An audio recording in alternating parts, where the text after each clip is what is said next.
저는 오늘 예루살렘을 주목하라 이런 제목인데요. 예수 믿고 구원받은 사람들이 마지막 때 특별히 관심을 가지고 예의주시해야 할 곳이 예루살렘입니다.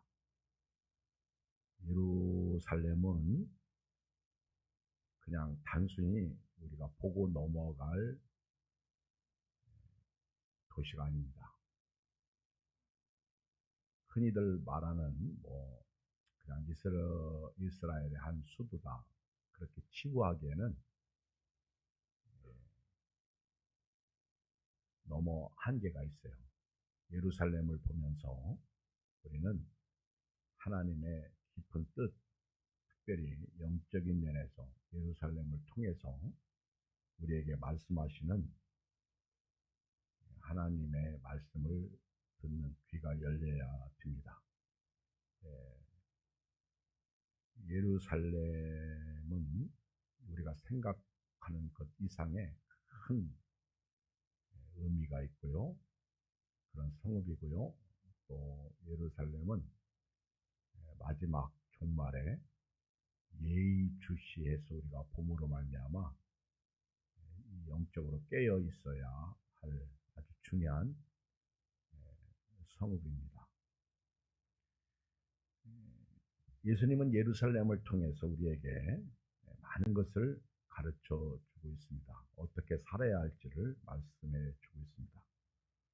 오늘 20절을 보겠습니다. 시작.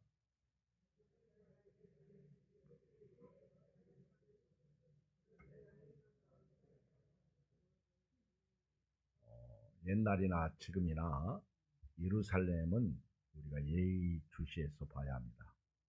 예수님은 오늘도 예루살렘이 군대들에게 에워싸이는 것을 보거든 그 멸망이 가까운 줄을 알라. 예수님께서 예루살렘에 대해서 말씀하실 때는요, 상당히 예언적이고 미래적이고 그리고 이루어질 것을 말씀하시는 거예요. 그리고 오늘 말씀은 특별히 다른 부분에서 예루살렘에 대한 말씀과 좀 다르게 종말론적인 말씀입니다. 종말론적인 말씀이에요. 예루살렘이 군대들에게 에워싸이는 것을 보거든 그 멸망에 가까운 줄 알라. 얼마 전에 이스라엘하고 가자지구하고 전쟁이 일어났죠. 그리고 지금은 이제 레바논하고 또 그 이웃 나라는 시리아 이런 나라들하고 또 전쟁을 하고 있습니다. 거기다가 또 이란이 들고 일어나죠. 그래서 중동 지역에 뜨거운 감자, 화약고다 이렇게 말하고 있습니다.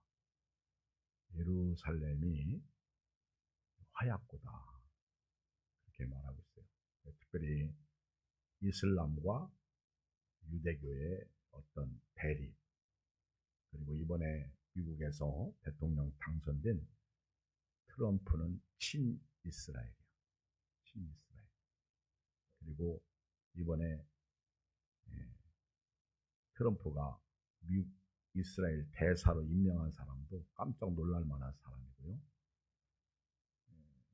이렇게 보면 영적으로 기독교와 이슬람과의 대결 구도가 이렇게 형성되는 것입니다.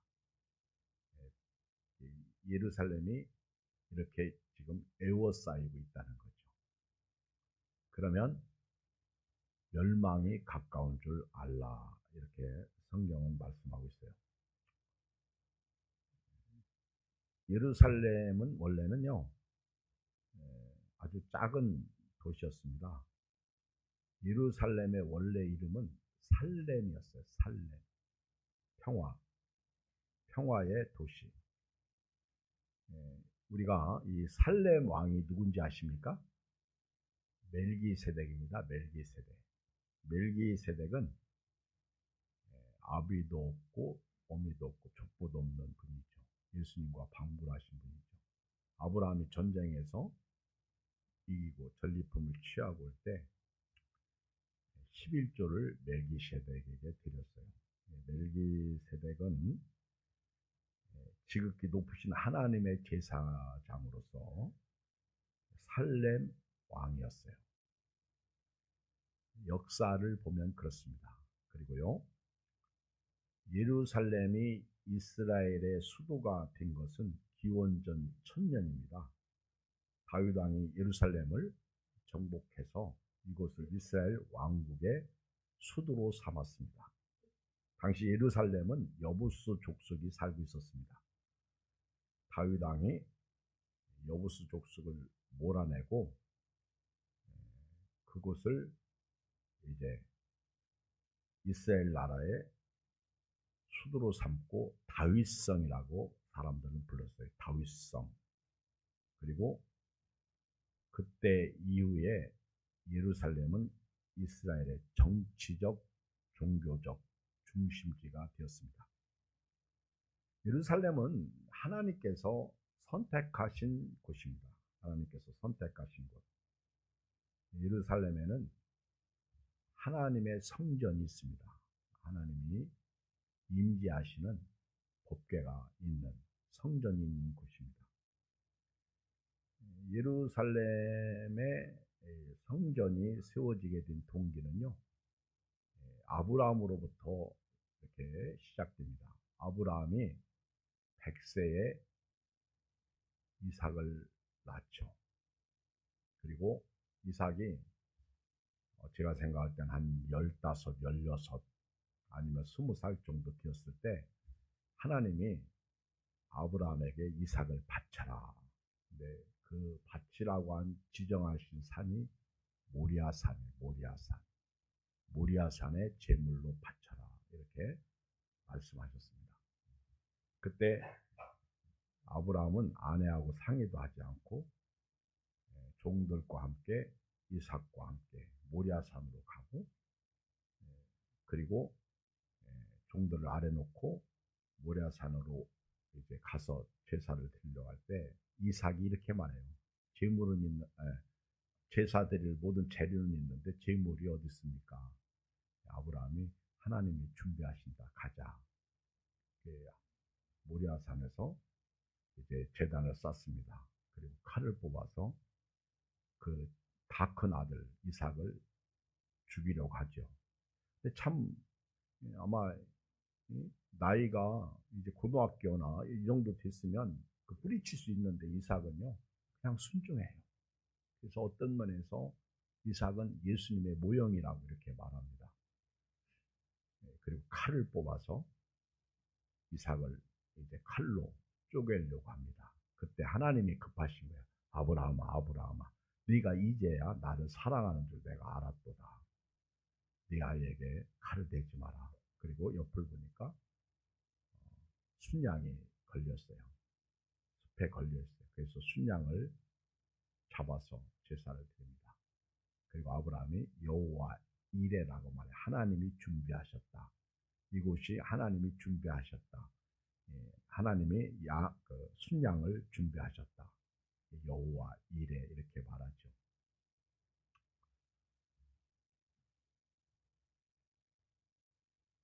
다윗이 이제 왕이 돼가지고 40년을 통치하면서 다윗의 왕국이 승승장구할 때가 있었어요. 그때 다윗이 교만해집니다. 다윗이 교만해져요. 사람은요, 가진 것이 많고 숫자가 늘어나면 교만해집니다. 그래서 다윗도 우리나라도 이제 이 정도면 다른 나라에 비해서 이제 괜찮은 나라고 이 정도면 한번 해볼 만하다.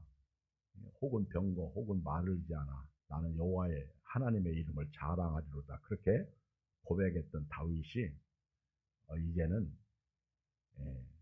하나님을 버리고 인구조사를 해요. 그게 교만이었고 그것이 하나님 앞에 네 이놈 언제부터 네가 나를 버리고 네 숫자, 네 백성으로 통치하려고 하느냐.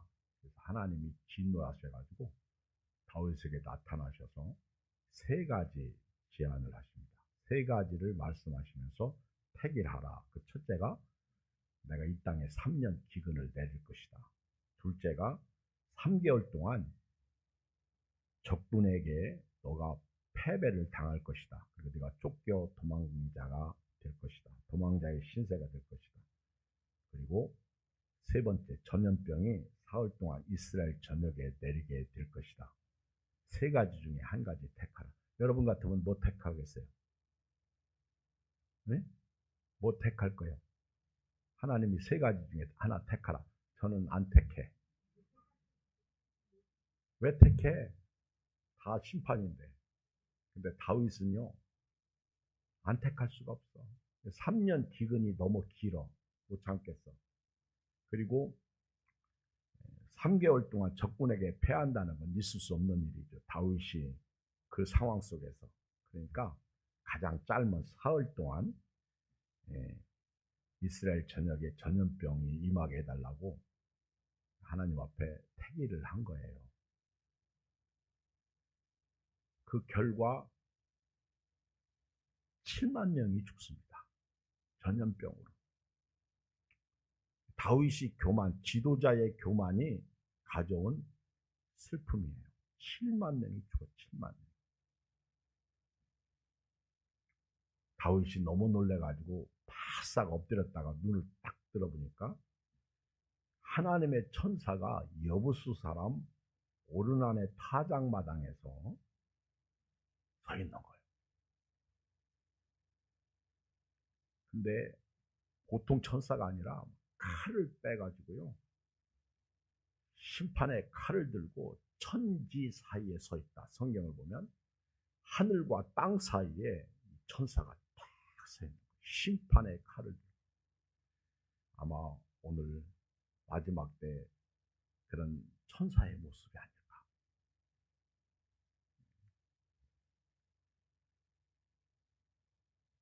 그게 7만 명이 죽었는데 이 천사가 더 죽이려고 하니까 하나님이 이제 됐다. 이제 됐다. 그만 칼을 거두어라. 그렇게 말씀하시죠. 다윗은 천사의 칼을 보는 순간 하나님 앞에 베옷을 입고 철저하게 회개하기 시작합니다. 잘못했습니다. 용서해 주십시오. 악을 행한 것은 난데 왜 죄 없는 이 양떼를 치십니까? 차라리 나와 내 아버지 집을 치소서. 주의 백성에게 재앙을 내리지 마소서. 그렇게 하나님 앞에 간절히 기도합니다. 그때 하나님께서 다윗의 기도를 들으시고 천사의 칼을 거두게 하십니다. 그리고 하나님이 가시라는 선자를 다윗에게 보내서 말씀하십니다. 이제 올라가서 여부수 사람 오르난의 타작마당에서 제단을 쌓으라고 하십니다. 다윗은 하나님의 음성을 듣고요. 이 오르난의 타작마당을 상당한 돈을 지불해서 삽니다. 그냥 오르난이 다윗 왕에게 이거 그냥 쓰십시오. 왕이 원하시면 제가 드리겠습니다. 그때 다윗이 아니다.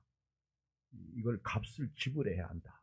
그냥 뭐 예를 들어서 1억의 값이라면 뭐 2억 그 정도로 상당하게 더 얹어서 그 여부수 사람 오르난의 타작마당을 사서 거기서 하나님 앞에 제단을 쌓고 번제와 화목제를 드립니다. 철저하게 하나님 앞에서 다윗이 회개하고 하나님이 그 다윗의 회개를 받아주셨고 그리고 심판의 칼을 거두십니다. 그때 다윗이 이렇게 고백해요. 역대상 21장에 가보면 22장에서 1절에서 이렇게 말해요. 이곳이 바로 여호와의 하나님의 성전이요 이스라엘의 번제단이다. 이곳이 하나님의 성전이다. 다윗은 그때부터 성전 건축 준비를 해요. 그리고 다윗의 아들 솔로몬이 여기에다가 성전을 세웁니다. 바로 이곳이 모리아산이었어요.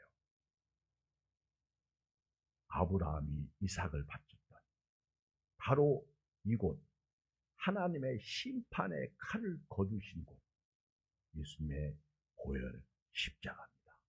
그 은혜가 있는 곳, 긍휼이 있는 곳, 이곳에 하나님께서 교회를 세우시는 거예요. 예수 믿는 사람에게 하나님이 교회를 세우시는 겁니다.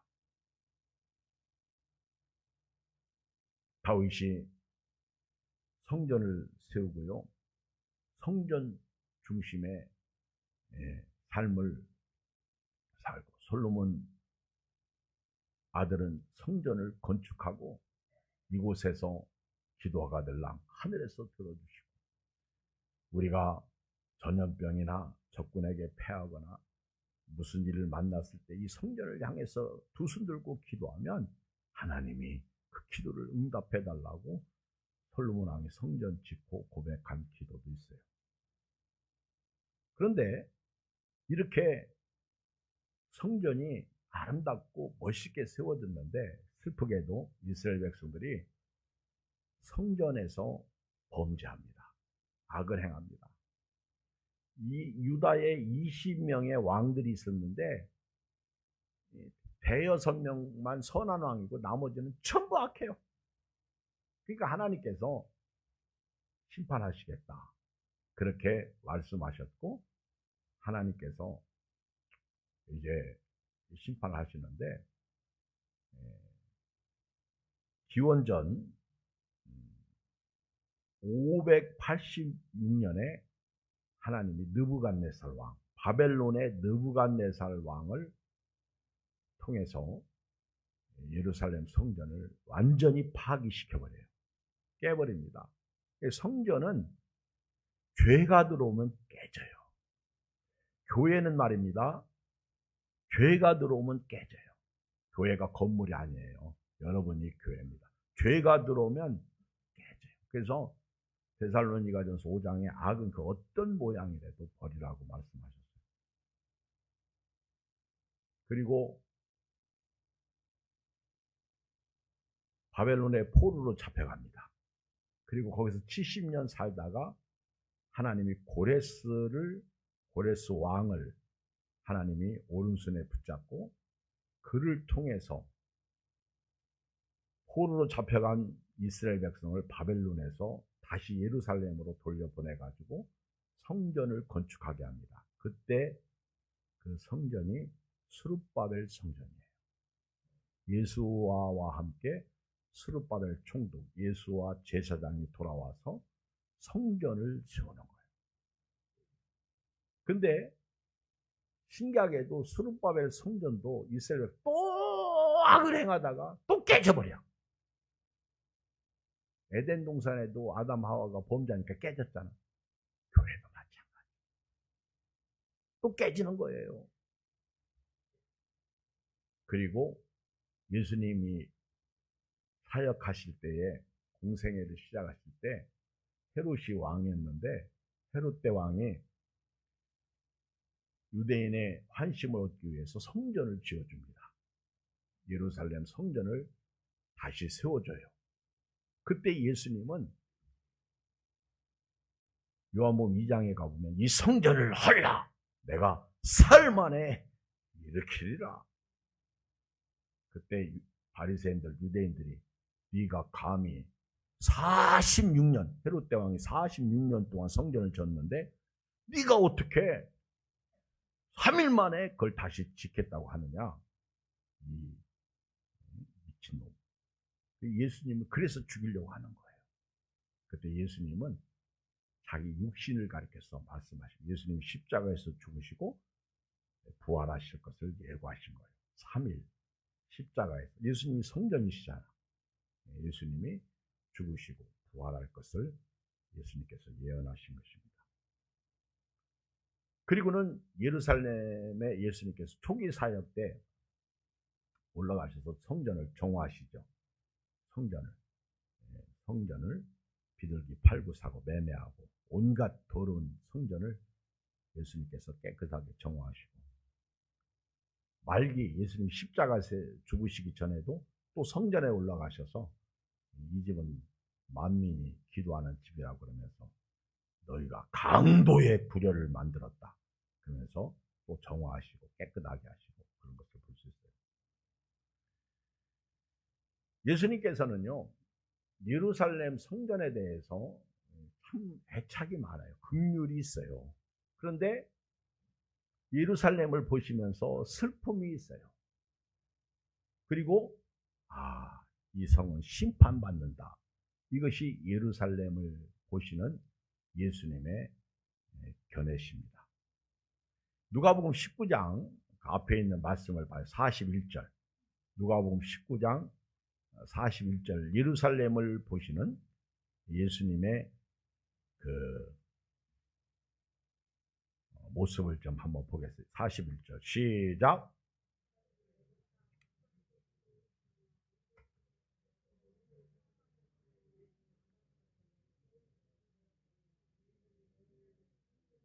(43절) 시작.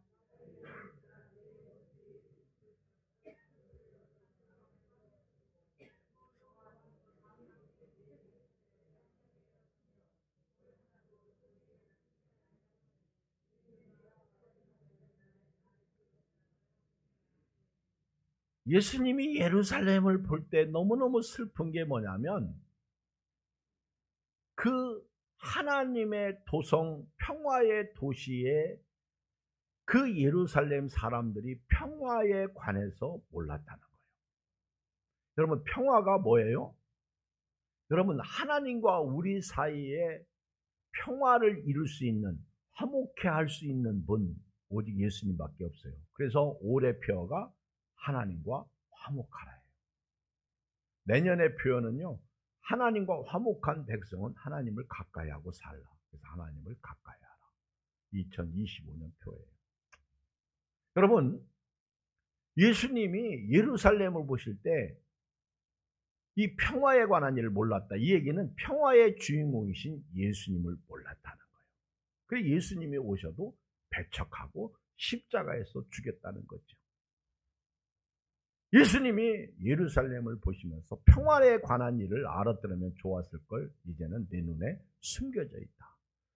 예수님을 믿으면서 예수님을 모르면 바로 이거예요. 심판이에요. 슬픔이에요. 여러분들, 우리가 예수님 믿고 하나님과 우리가 평화를, 하나님 앞에서 우리가 평화를 얻은 거예요. 아멘? 평화를 얻은 거예요. 그 평화가 주님 주시는 평화예요. 그런데 숨겨졌다는 거예요.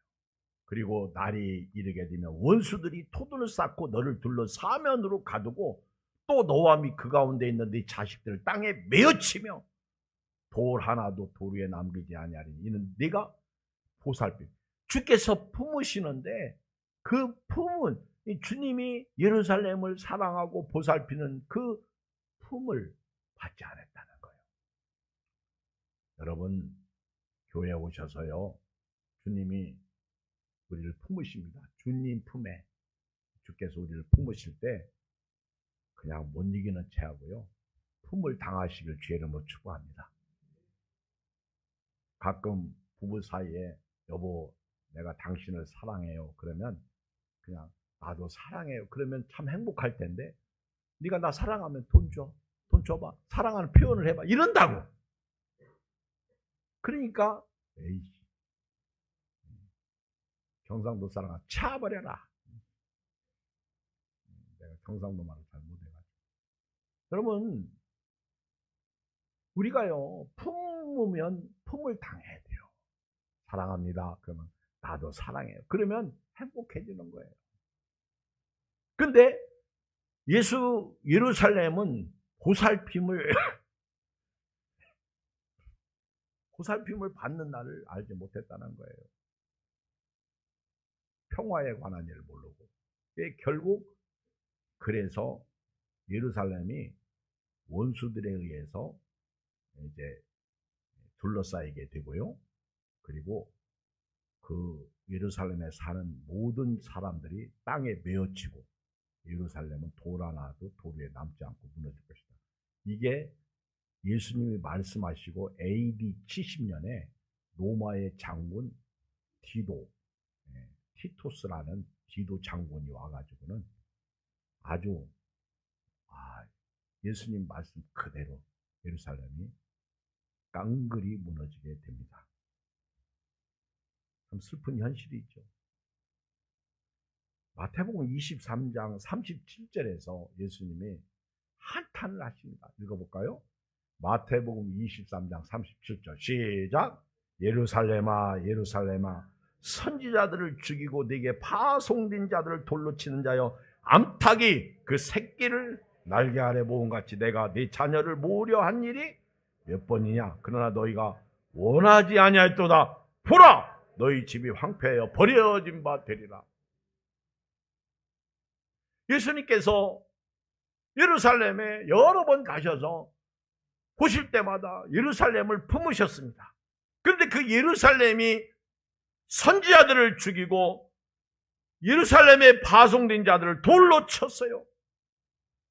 오죽하면 예수님이 예루살렘아 예루살렘아 두 번씩 부르시면서 암탉이 그 새끼를 날개 아래 모음같이 내가 네 자녀를 모으려 한 일이 몇 번이냐.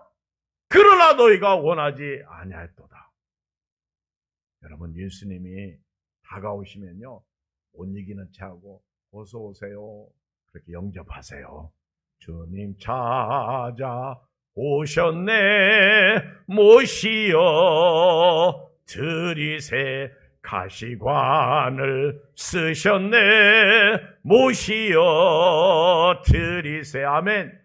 어서 오세요. 아멘. 어서 오세요. 그렇게 했더니 집에서 와요. 그래. 어디서 오십니까? 하늘에서 오셨어. 하나님의 아들로 오셨어. 구원자로 오셨어. 구세주로 오셨어.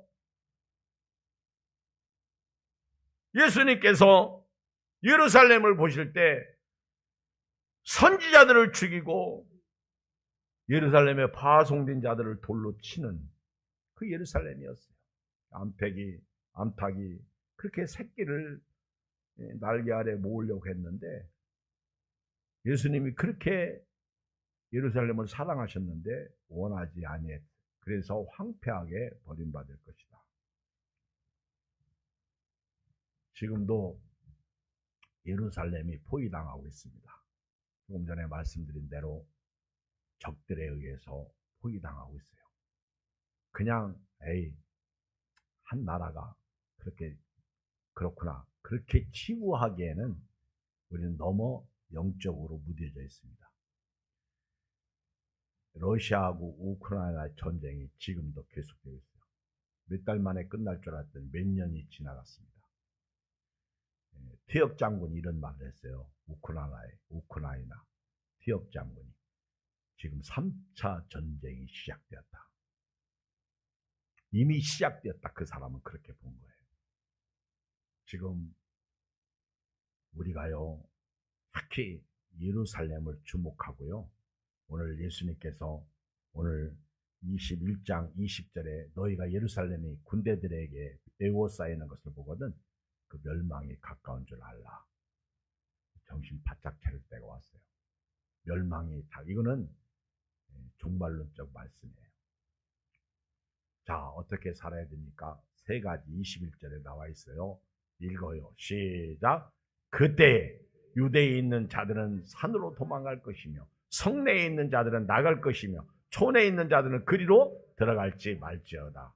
우리가요 이 내용은 하나예요. 내용은 유대에 있는 자들, 성내에 있는 자들, 촌에 있는 자들 그 있는 자리에서 빨리 빠져나오라는 거예요. 저는 이 세 가지 내용을 약간 이렇게 분류해서 첫 번째 21절 유대에 있는 자들은 산으로 도망가라 이렇게 말씀했어요. 현 위치에 있지 말고 머물러 있지 말고 앞으로 나아가라 이런 뜻입니다. 근데 어디로 가라? 산으로 도망가라 예수님께서 이렇게 하신 말씀을 듣고요. 실제로 산으로 피신하여 구원을 얻은 사람들이 있었어요.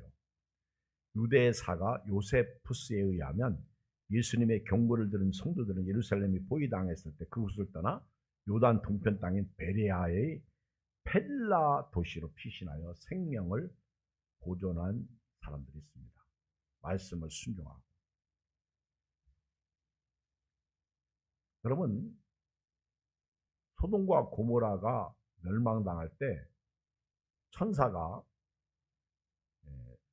남자로 나타나가지고 롯에게 말합니다. 빨리 산으로 도망가라. 그러니까 롯이 아이고 저 산까지 가기는 너무 멀어요. 그리고 우리를 저 작은 도시 소알로 피신하게 해주세요. 천사가 그렇게 하라 그랬어요. 제가 읽을게 들어보세요. 창세기 19장 12절로 22절을 쭉 읽을 테니까 그냥 들으세요. 그 사람들이 롯에게 이르되 이후에 네게 속한 자가 또 있느냐? 네 사위나 자녀나 성중에 네게 속한 자들을 다 성 밖으로 이끌어내라. 그들에 대한 부르짖음이 여호와 앞에 크므로 여호와께서 이곳을 멸하시려고 우리를 보내셨나니 우리가 멸하리라. 롯이 나가서 그 딸들과 결혼한 사이들에게 말하여 이르기를 여호와께서 이 성을 멸하실 터이니 너희는 일어나 이곳에서 떠나라 하되 그의 사이들은 농담으로 여겼더라. 여러분, 하나님의 말씀을 농담으로 받지 마세요. 아멘. 하나님의 말씀은 살아있는 진리입니다. 생명이십니다. 동떨 때의 천사가 롯을 제초가 이르되 일어나 여기 있는 네 아내와 두 딸을 이끌어내라. 이 성이 죄악 중에 함께 멸망할까 하노라. 그러나 롯이 지체하며 그 사람들이 롯의 손과 그 아내의 손과 두 딸의 손을 잡아 인도하여 성 밖에 두니 여호와께서 그에게 자비를 더하심이었더라. 그 사람들이 그들을 밖으로 이끌어낸 후에 이르되 도망하여 생명을 보존하라. 돌아보거나 들에 머물지 말고 산으로 도망하여 멸망을 피하라. 산. 롯이 그들에게 내 주여 그리 마옵소서. 주의 종이 주께 은혜를 입었고 주께서 큰 인자를 내게 베푸사 내 생명을 구원하시오. 내가 도망하여 산까지 갈 수 없나이다. 들을 건데 재앙을 만나 죽을까나이다. 보소서 저 성읍은 도망하기에 가깝고 작기도 하오니 나를 그곳으로 도망하게 하소서. 이 성은 이는 작은 성이 아니니까 내 생명이 보존되리다. 21절 그가 그에게 이르되 내가 이 일 외에도 네 소원을 들었은즉 네가 말하는 그 성읍을 멸하지 아니하리니. 22절 시작. 그리로 섞기 도망하라. 네가 거기 이르기까지는 내가 아무 일도 행할 수 없느라 했더라. 그러므로 그 성읍 이름을 소알이라 그랬다. 우리가요 오늘 이 말씀 참 은혜가 돼요. 22절 막 말씀을 듣고 순종하고 갈 때는요 하나님이 지켜주신다는 거예요. 네가 소알 땅까지 피할 때까지 내가 아무 일도 일어나지 않게 하겠다. 롯 때문에 소알 땅은 심판받지 않았어요. 만약에 롯이 그걸로 안 갔으면 소알도 심판받았을 텐데. 이런 생각을 해요. 우리가 믿음으로 살려고 발버둥 치면 하나님이 그때 우리와 함께 하시는구나. 심판을 하지 않는구나. 적들이 우리를 해할 수 없도록 하는구나. 아멘. 그런데 믿음으로 살지 않으면 안 되겠죠. 시편 121편 1절에 보면요. 이런 말씀이 있어요. 시편 121편 1절 시작. 내가 산을 향하여 눈을 들리라. 나의 도움이 어디서 올꼬? 나의 도움은 천지를 지으신 여호와께서로다. 여러분, 산으로 도망가라 그랬어요. 유대에 있는 사람들은 산으로 도망가라. 그러면은 우리가 여기 칼바위 있는데 산 무슨 산이에요? 네, 참 여러분들은 시흥 살아도 보이는 게 다가 아니라니까. 삼성산이에요. 여기 이렇게 우리가 보이는 산, 삼성산. 아이 목사님 피할 데가 없어서 삼성산으로 갑니까? 우리 어렸을 때는요 예수님 오신다고 계룡산으로 가더라고. 계룡산. 그러니까 어떤 사람이 아이 삼성산 말고 그 뒤에 있는 관악산으로 갑시다. 관악산 600 몇 미터죠. 여러분 삼성산이나 관악산 간다고 멸망했대 살아요? 못 살아요? 못 살아요. 자, 다시 시편 121편 1절 산이 누구냐는 거예요. 121편 1절 시작. 내가 산을 향하여 눈을 들려 나의 도움이 어디서 올꼬? 나의 도움은 천지를 지신 여호와. 그 산은 누구예요? 여호와 하나님. 그래서 다윗은 여호와는 나의 산성이시다. 나의 요새시다. 피할 바위시다. 영적으로 이 산은 하나님이에요. 유다에 있는 사람들은요 산으로 도망가라. 이 얘기는요, 있는 자리에서 하나님께 피하라는 거예요. 세상이 무너질 때 예수님을 붙잡아야 돼요. 십자가 단단히 붙잡고. 아멘. 붙잡아요. 두 번째는 성내에 있는 자들은 어디로 가라요? 여기 21절. 성내에 있는 자들은 어디로? 성 밖으로 나가라는 거예요. 지금 우리가요, 이 성 밖으로 나가는 길은 예수님밖에 없어요. 예수님은 성 밖의 분이시잖아. 하늘로서 오신 분이잖아. 성 밖으로 나갈 길은요, 예수님밖에 없어요. 예수 믿으세요. 아멘. 예수님만이 영문 밖에서 우리 죄를 위해서 십자가에서 못 박혀 죽으신 영문 밖의 희생 제물이십니다. 지금 아까 조금 전에 창세기 19장에서도 롯에게 빨리 성 밖으로 나가라는 거예요. 소돔과 고모라를 떠나라는 거예요. 다시 말하면 악을 행하지 말라는 거예요. 죄 짓지 말고 믿음으로 살라는 거예요. 머물러 있다가는 망하는 거예요. 죽는 거예요. 노아 시대 때 성 밖은 어디였어요? 방주 만드는 거였어요. 방주. 성 밖은 방주 만드는 거예요. 여러분, 구원의 방주를 내가 만드는 거예요. 아멘. 지금 방주를 져야 돼요. 예배의 방주, 기도의 방주, 성교의 방주, 말씀의 방주, 물질의 방주. 이 방주를 져야 돼요. 신앙 생활에 방주를 져야 됩니다. 딴 생각하면 안 돼요. 큰일 나요.